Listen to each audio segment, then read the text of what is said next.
السلام علیکم ورحمۃ اللہ وبرکاتہ۔ امید ہے کہ آپ سب خیریت سے ہوں گے۔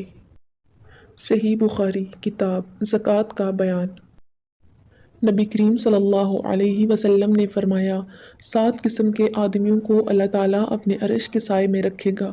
جس دن اس کے سوا اور کوئی سایہ نہ ہوگا۔ انصاف کرنے والا حاکم، وہ نوجوان جو اللہ تعالیٰ کی عبادت میں جوان ہوا ہو،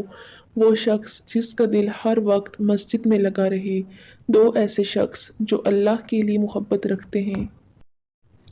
اسی پر وہ جمع ہوئے اور اسی پر جدا ہوئے۔ ایسا شخص جسے کسی خوبصورت اور عزت دار عورت نے بلایا لیکن اس نے یہ جواب دیا کہ میں اللہ سے ڈرتا ہوں۔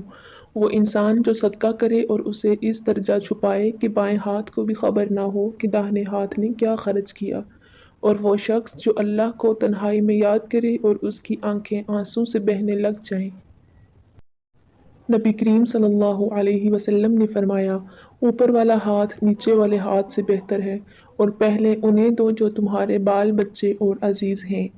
اور بہترین صدقہ وہ ہے جسے دے کر آدمی مالدار رہے۔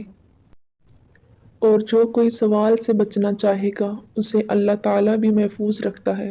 اور جو دوسروں کے مال سے بے نیاز رہتا ہے اسے اللہ تعالیٰ بے نیاز ہی بنا دیتا ہے۔ نبی کریم صلی اللہ علیہ وسلم نے فرمایا، اگر عورت اپنے شوہر کے مال سے کچھ خرچ کرے اور اس کی نیت شوہر کی پونجی برباد کرنے کی نہ ہو تو اسے خرچ کرنے کا ثواب ملے گا، اور شوہر کو بھی اس کا ثواب ملے گا، اس نے کمایا ہے، اور خزانچی کا بھی یہی حکم ہے، ایک کا ثواب دوسرے کے ثواب میں کوئی کمی نہیں کرتا۔ رسول اللہ صلی اللہ علیہ وسلم نے فرمایا، جو شخص حلال کمائی سے ایک کھجور کے برابر صدقہ کرے اور اللہ تعالیٰ صرف حلال کمائی کے صدقہ کو قبول کرتا ہے تو اللہ تعالیٰ اسے اپنے دانے ہاتھ سے قبول کرتا ہے،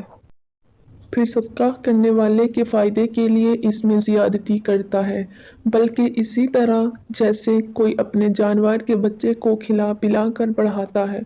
تا آن کہ اس کا صدقہ پہاڑ کے برابر ہو جاتا ہے۔